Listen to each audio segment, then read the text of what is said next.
Fran, why don't we cover the 5 most common mistakes that quilters make and need a solution so they don't keep doing it over and over again? That's a great idea. Let's do it. Keep watching.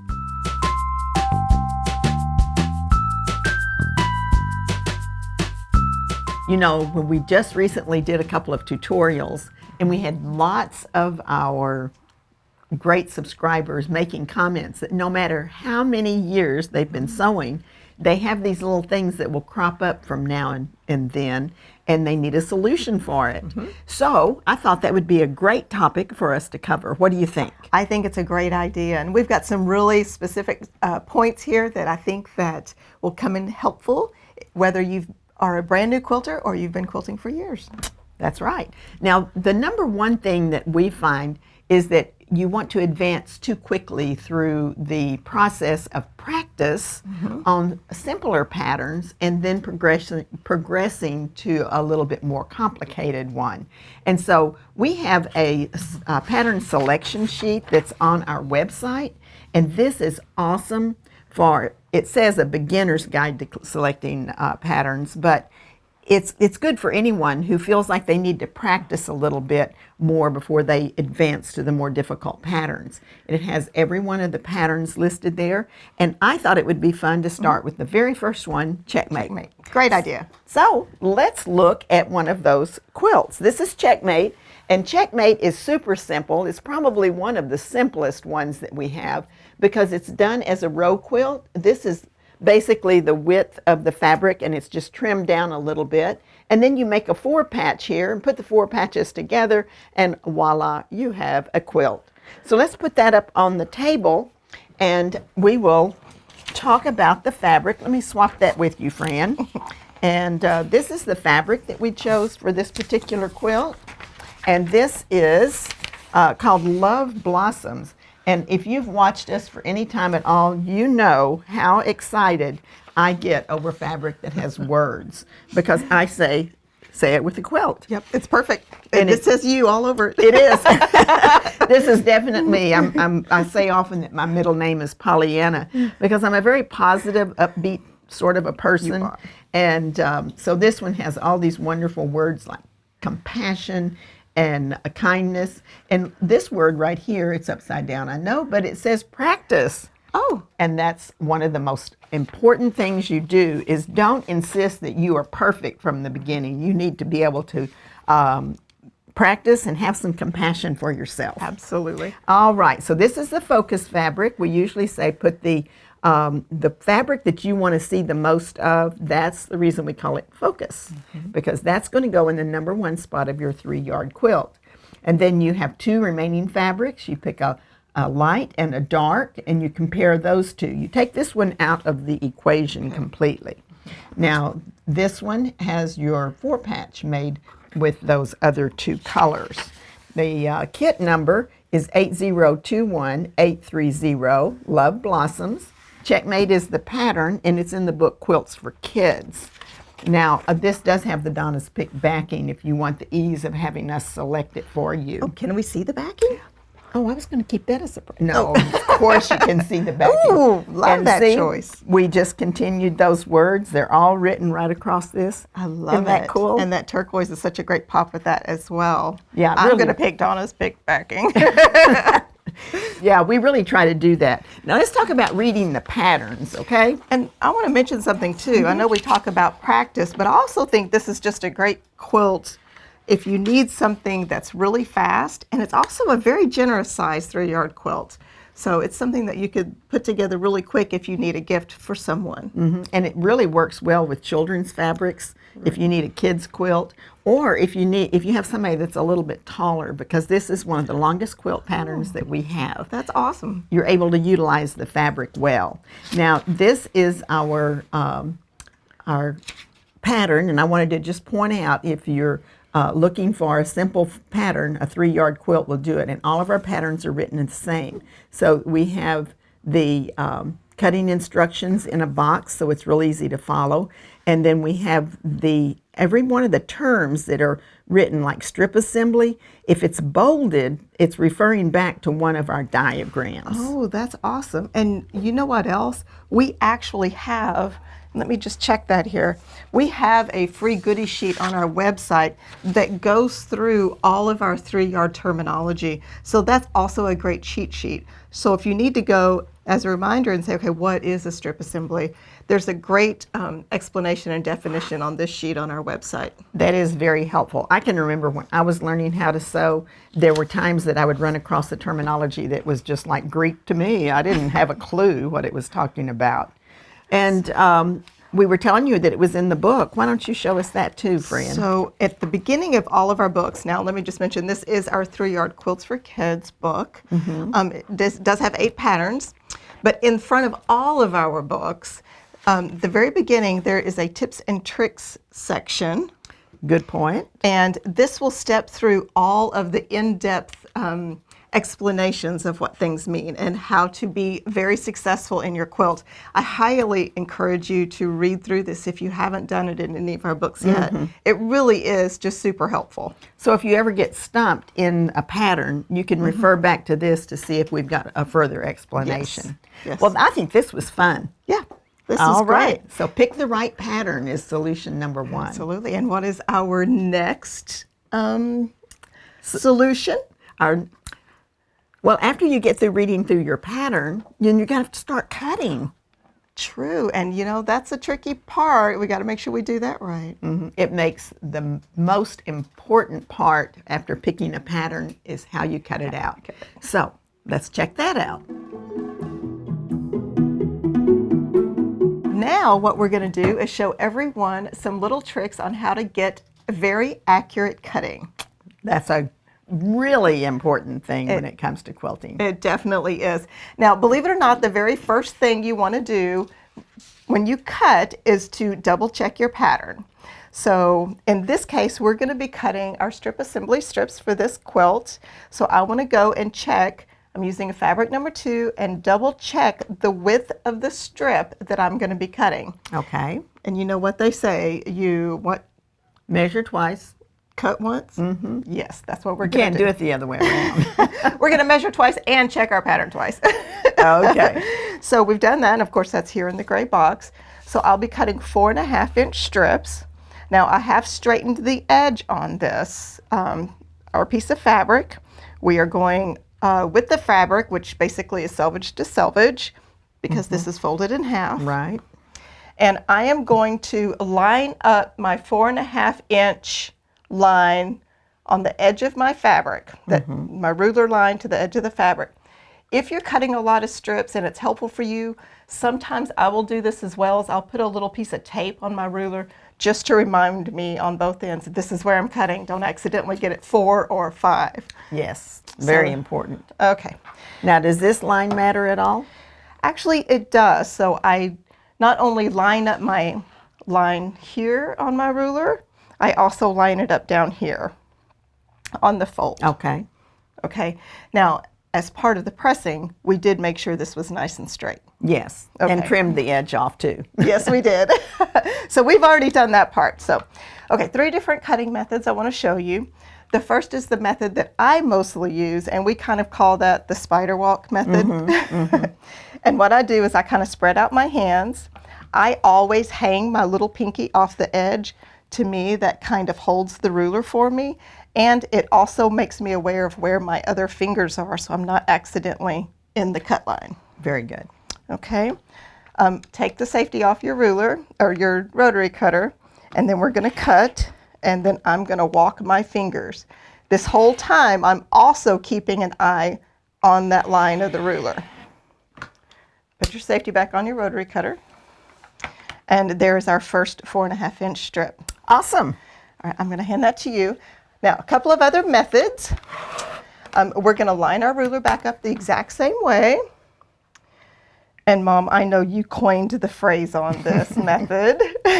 That's because I don't have the width of my hand and hanging that pinky off like you. I don't have as much manual dexterity. And I'm 5 foot tall and I can't reach the other side of the table. So this works really great. So try them out and see what works best for you. So the main point of all of these is whatever works to keep your ruler from slipping. So on the full body cutting, we're actually going to put our elbow down on the ruler and put our body weight on the ruler. Yeah, I named it full body quilting. And then that will allow the pressure on the ruler to stay so that we get a nice, even, straight cut. There's nothing more frustrating than that ruler going ring just as you get to my the goodness. end. And you're going, no! Nobody ever says, yay! Okay, so, and then a third method, which, Scoot it down? yes, let's scoot the fabric down and make it a little easier. Okay. Thank you.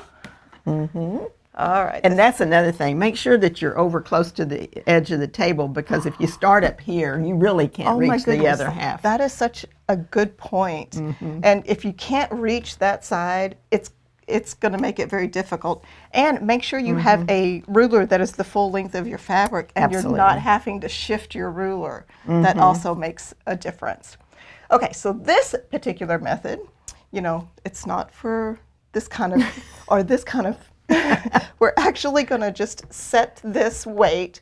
Now, these weights are garage sale, hand-me-down, whatever. Well, you know what's really interesting about this, when we did a tutorial earlier, about half of our watchers put in there that they use a weight like this. And so we thank you for making those kinds of suggestions. Yeah, it's very, very clever, actually. I had not thought of it. But basically what the weight does is it puts the pressure on the ruler at the end so that it keeps you from having to put the pressure on it yourself. So, And we're all lined up again. we're all lined up. And then I'm going to hold it on this side. And of course, you can use the spider method or the full body method down here.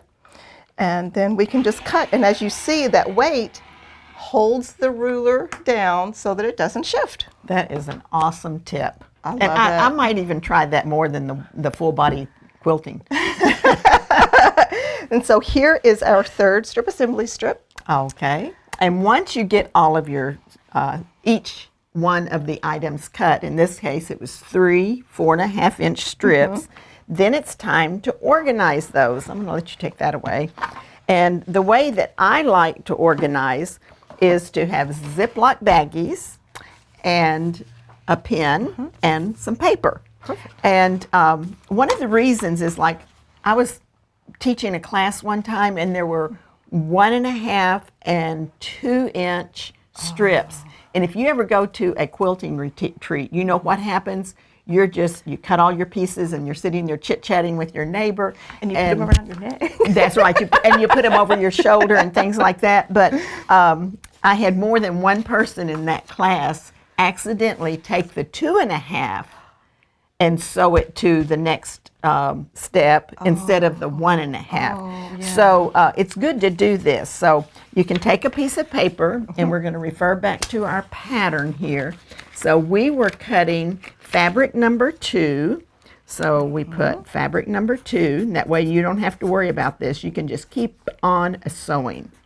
And then we're cutting a 4.5 by width of fabric, and we cut 3 of those. So I'll put a little circle like that for me. Okay.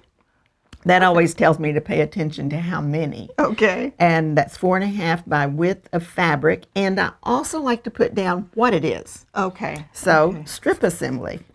So if I'm doing my strip assembly, I don't have to refer back to what the size is or anything like Right. that. I And- just look down here where it says strip assembly in bold. Okay, and you know that's a good point, because what happens if your border is the same size as your strip assembly? And this way it's sometimes it labeled. will be. Okay, very good. Now, can you make all of these labels ahead of time before you cut? And That's a very good way to do it. Just make sure that you get them in the right bags. Good point. That's the only thing. I Good usually point. just do them as I go along, but I know a lot of people do it like this, and then they just divvy them up as they go. I actually love this method. Once she taught me this, I started doing it as well, because it did really eliminate a lot of the accidentals and the seam rippers, you know. Only like so many dates with Jack. And and you know, like I was telling you earlier, even if you're an experienced quilter, I'm going to tell a story on myself. It's been about 3 weeks ago, and I was doing pieces and parts, and I kept getting interrupted while I was cutting things. And I was just doing a block. And so I didn't do this. And guess what I did? I picked up 2 wrong pieces and I sewed them together. And so Jack and I had a little time together. You know Jack the Ripper? So yeah, it doesn't matter how many years you've been sewing. This method is awesome. Yep, love it. So after we have all of our strips organized in our bags, it'll be time to do our strip assemblies. And then we're going to need to cut our units from the strip assembly. So I want to show everyone just really quick a really good quick way to do that so we get an accurate cut for that. Okay, let me get these things out of the way. Well, I'll leave the pattern here in case you need that. Okay, so I just have a small piece that we have cut off our strip assembly. It is not cut to size yet. We are going to do that. I'm going to use my 12.5-inch square, and I'm going to, of course, first refer to the pattern, and we need a 4.5-inch wide unit that is 8.5-inch tall. So we have our 8.5-inch this way. I just need to get the 4.5 this way. Okay. Now, one of the things that I do, because I know it's 8.5-inch tall, I divide that in 2. That would be 4.25. And I put my 4.25 mark. And you know what? Let's just show something really, really quick. On my square, this little angle here, this little 90-degree, that is my 1/4 inch for my 5. My 5 is this line, my 4 is that solid line, and then this is my 1/4 line. So it's neat because it gives me a little square there. That's awesome. It does. It has that little arrow-looking point. Right. So Very handy. So I know that that is my 4.25 there. Perfect. So what I'm going to do is, it needs to be 4.5 inches wide. So I've gone over 4.5. Half is the dotted line. And then I am going to go down to 4.25 on my seam line, because that should be the exact center. I see. Okay, so great. 8.5 divided by 2, 4.25. And So there's the 4, and then here's the 1/4. Perfect. Right. And then I'm just going to kind of line this up, line up my 4.25 the best I can here. And I'm just going to shift that a little, make sure we're good. And it looks like we're great. And then I am going to do the full body method here. And then we would just trim. Now, before you take that off, go ahead. Go ahead. And also, if it's a little tall on this side at this point, I would do the exact same thing up here. Well, I was just going to point out that don't accidentally, see, you're not putting that line on here. You're actually doing the 1/4 that direction. Right. So it needs to be 4.5 wide. Once again, that little masking tape could be very helpful. Yes. On your edges. All right. Perfect. Well, these are great tips, and they're the things that you have to pay attention to so that you don't make those common mistakes. Right. So next, we're going to look at how to make the best consistent seams every time. Oh, fabulous. Yes. So next, we're going to sew up some seams. Yes. Now, what could go wrong with that? You have a big old machine and a needle going up and down, so are there common mistakes? There are common mistakes. There's so many things that can happen. So we're going to kind of run through those real quick. Okay. Well, let's first of all talk about the setting on your machine. Most machines have a default setting of 2.5. And the 2.5 is it's just a standard stitch. It makes a nice stitch, and we've done this in contrasting threads so that you can see. And it's what I use for most of my sewing. The thing about the 2.5 that I like best is if I'm sewing and I get interrupted and I turn off my machine, when I go back to sew, it's already reverted back to the 2.5. And so I just find it easier to stay there. However, we know that many people, when they're doing strip piecing, feel like that they should shorten their length to the 1.5. I don't feel like that's an incorrect thing at all. I think that's really good, and it can be what you are most comfortable with. Right. When I do strip piecing, I'm not handling the strips a lot, so I find that the 2.5 works fine. Right. This is what a 3 looks like, and I'm going to put those close together so you can see how much longer that is than this, and how much longer the 3.5 is than this. Wow. This is a no-no whenever you are doing strip piecing because it is absolutely too loose. Right, and it actually, your seams could actually pop on the ends. Right. Okay, so that's Right. that's a good tip. So Perfect. I really recommend that you either use a 2.5 or a 1.5 when you're doing strip piecing. Okay. So the next thing that we want to talk about is getting straight seams. And if you sew as fast as I sew, Or me. yeah, then this helps you stay on track. Or if you're a beginner, it's a great way. There's two products that I want to tell you about. One is called Sewing Edge, and this is a package of 5 vinyl strips, and the height of that strip is about like a couple of layers of fabric. Okay. And it will help you to guide it under the needle. Now, no matter what kind of fancy gadgets you have whenever you're sewing, if that fabric is up to the toe of the machine, it is too late to make an adjustment. Yes. So I like to keep my eye back on the beginning of the strip. So I have one that's not in the package, and I'll show you. It has sticky on the back, and we have a complete blog on this if you want to check it out under our tutorial section for on Fabric Cafe, and it shows you how to use these two tools. This first one is actually a calibrator. I'm married to a engineer, and that's what he called it. We call it the little green thing. So you can drop your needle on your machine right here in the 1/4 inch mark, lower your presser foot, and that will hold it into position, and you start laying your purple strip right at the hole. Oh my goodness. And then you want to just line it up right next to it like that. It's going to go way here, but your needle is going to be right there. That is and when you're perfect. sewing and you put your fabric up against that, it just kind of hugs it there, and you will feed this under the needle just like that. That is awesome. So let's look at some different examples of ways to sew seams. Okay, let's do that. So first, let's just mention, I think that those tools are just fabulous if you're, like you said, if you sew really quickly like we do, or if you're a beginner and you're trying to get that really good seam.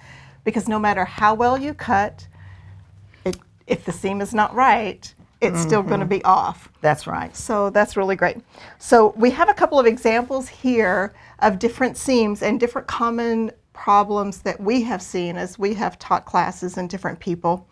And this is one of them. And it is where your seam looks really, really good, but then you kind of at the very end, right when you're feeding that last bit of fabric through the machine, it kind of gets off a little bit. Yeah, and this will help that as well. That will help that as well. Now, another thing that I like to do is I actually use my seam ripper as like a stiletto to hold it so that it stays straight, feeding through the machine, and I'm not putting my fingers under there.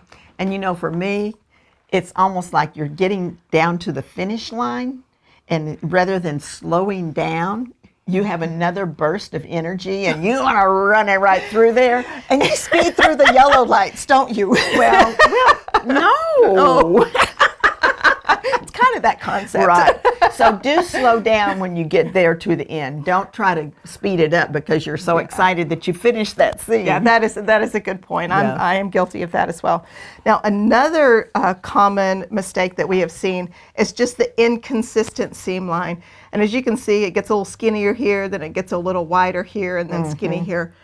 Slowing your machine speed down, getting a purple strip is a great way to prevent these kinds of things. And if this is something that you find that you do, just practice a little bit, slow that machine speed down. Also work with your needle in the down position. That also will help with some of that as well. Absolutely. And there's one more thing too. Oh, You might check your machine, and it probably has a little button or an adjustment that will put it on half speed. Oh, and you can sew on half speed until you get the hang of it. that's a great suggestion. So I know that mine does that, and I forget that it's even there because, you know, it's either 90 And or we don't nothing. we don't want to go half speed. Okay. Another common mistake is too large of a seam allowance. Now, it can be very nice and straight, it can be very consistent, but it's just a little bit too big. And what this does is it could cause your blocks not to fit together properly once you start assembling your quilt. Absolutely. So, and then we have well, we could put those side by side so they can see how it's just a tiny bit. just the perfect seam allowance. So that quarter That's right. inch is great. Okay. And it does make a difference if you think about 1/8 of an inch over 8 blocks. Isn't that about 2 inches? I don't That's know a if my lot. math is good or not, Yeah. but That is, I mean, it can make a actually- lot smaller quilt. Yeah, so just that little bit can really make a difference. Yes. So we also have a couple of blocks here as examples. Now this one has good seams, good quarter-inch seams, nice consistent quarter-inch seam allowance. And this one is sewn a little bigger, like we saw in the example just a moment ago. And you can really see the difference in these. Let's see if I can just. So if they make bigger seam allowance, the block is going to get smaller. That's right.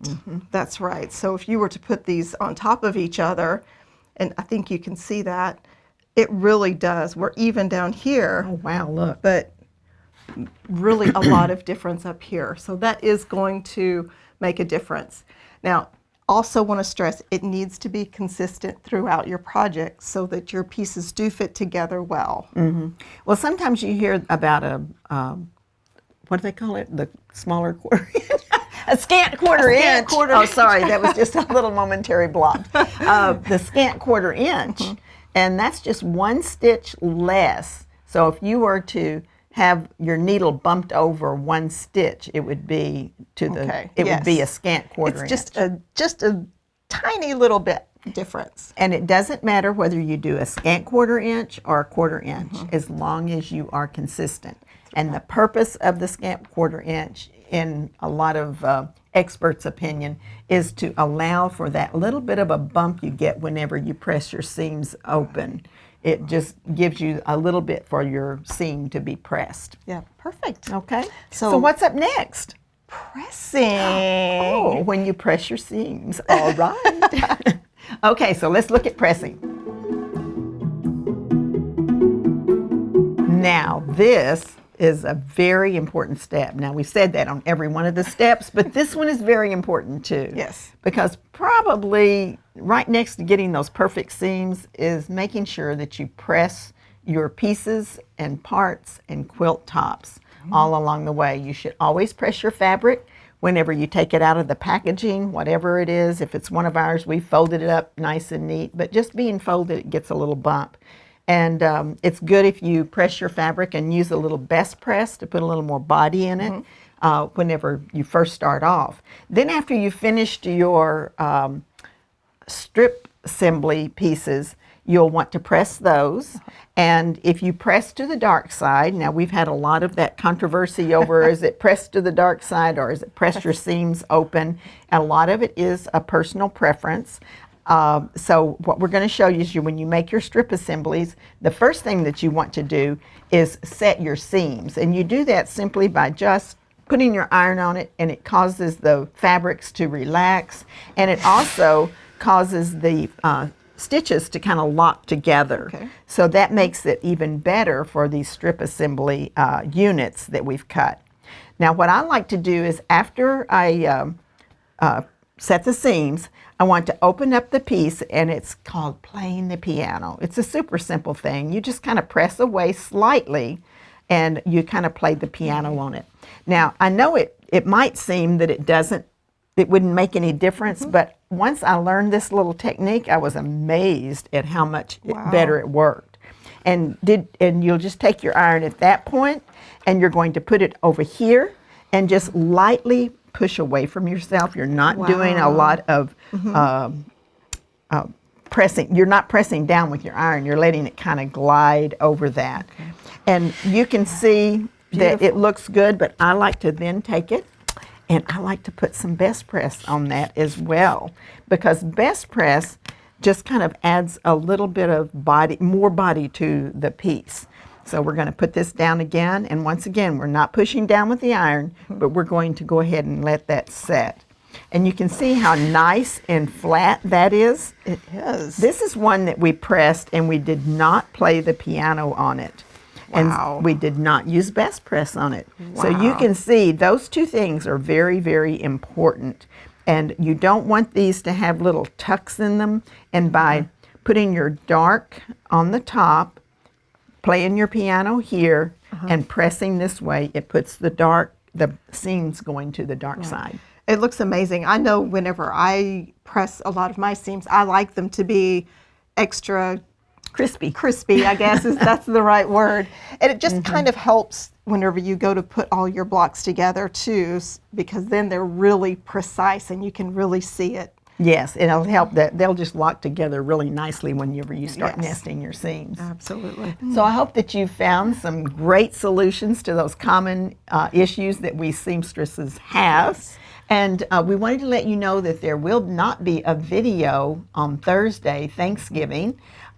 We do wish you and your family a joyous time, but we will be back on the following week in our regular schedule. And if you're enjoying our videos, we hope that you'll share them with your friends. Let them know about what great stuff we have on this channel. And if you'll subscribe and click on the little bell, we will send you notifications each time we post a new video. So it's Donna Robertson And Fran Morgan. See you next time.